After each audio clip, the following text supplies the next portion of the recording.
It's election week in New York City and all eyes are on one man. I will be a Muslim man in New York City each of those 11 days, and every day that follows after that. I will not change who I am. I will not change how I eat. I will not change the faith that I am proud to belong to.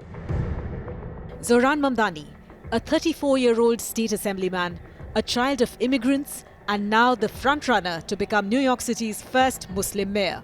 This has become a battle for the very soul of the Democratic Party itself. At a time when the party looks adrift and divided between its corporate moderates and a restless new left, Mamdani has emerged as both a hope and a headache for the party. The Democratic Party's establishment is nervous. Leaders like Chuck Schumer refuse to endorse Mamdani. Many warn against his so-called radicalism. But their problem isn't Mamdani. For decades, corporate Democrats promised working Americans relief and delivered very little. They deregulated Wall Street and left behind the very voters who once barred their movement. And now, as inequality soars in America, the party that once spoke for the working class is struggling to even speak to them. This is where Mamdani steps in. Mamdani talks about the cost of living. His promises include free buses, free childcare, a 4-year rent freeze, a $30 minimum wage. His argument is simple: make New York City affordable for everyone. To pay for it, he wants to raise taxes on the city's wealthiest, a 2% surcharge on incomes over $1 million, and a higher corporate rate to match New Jersey's. Together, that's nearly $9 billion in new revenue. It is bold, controversial, and popular. Mamdani's campaign has done what Democrats haven't managed in years: get young people excited about politics again. He has drawn volunteers by the thousands: students, renters, immigrants, a coalition built on economic anxiety and a generational hope. His social media team turned him into a viral figure, making policy feel personal again. He doesn't just tweet, but in his videos and reels he explains. His videos on halalflation and housing went viral because they spoke to lived reality. Even critics admit he has the kind of charisma that Democrats have been missing since Barack Obama. The rise of Zohran Mamdani didn't happen overnight. He started small: housing activism, neighborhood organizing, and his local DSA chapter.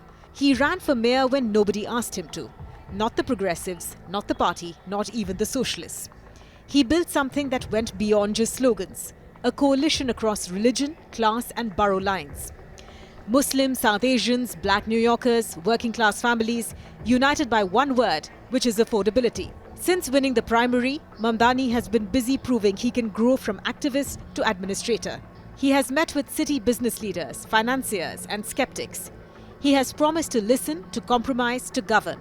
That pragmatism has rattled the Democratic old guard. Chuck Schumer still hasn't endorsed him.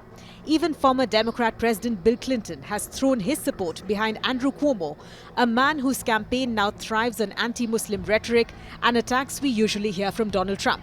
Minority Leader Hakeem Jeffries decided at the very last minute to back Mamdani. For many establishment Democrats, Mamdani represents a bigger threat than any Republican, a popular leftist who can actually win.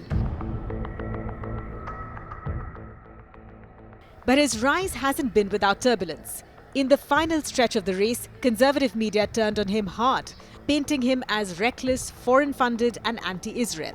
Fox News, The Post, and others alleged his campaign accepted illegal donations from foreign nationals, around $13,000 traced to overseas addresses. Mamdani's team said that most of those donors were US citizens living abroad, that they have refunded every questionable contribution, and that the issue is fully resolved.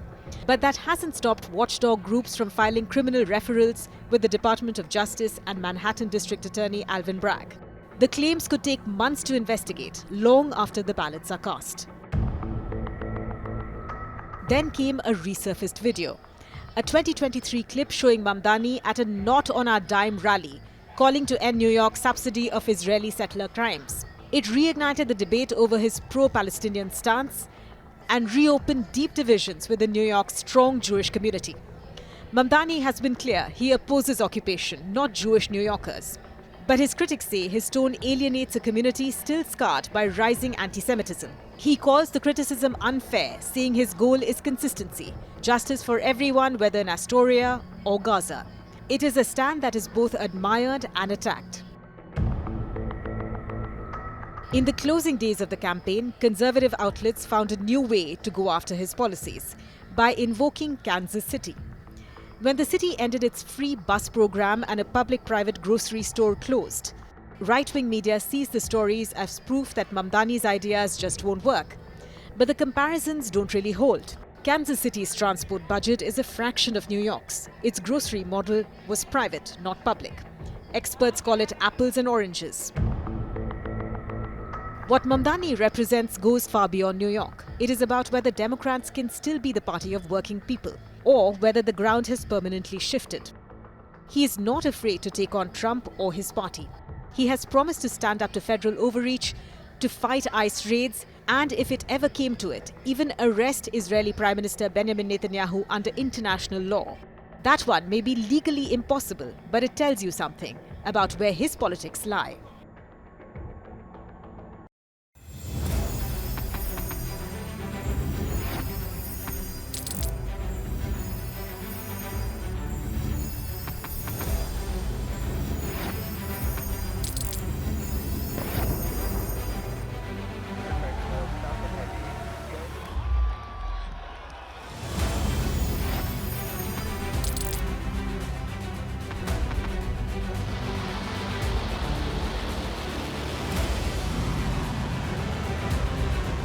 Been fighting so long and so hard that they don't know what the they're doing.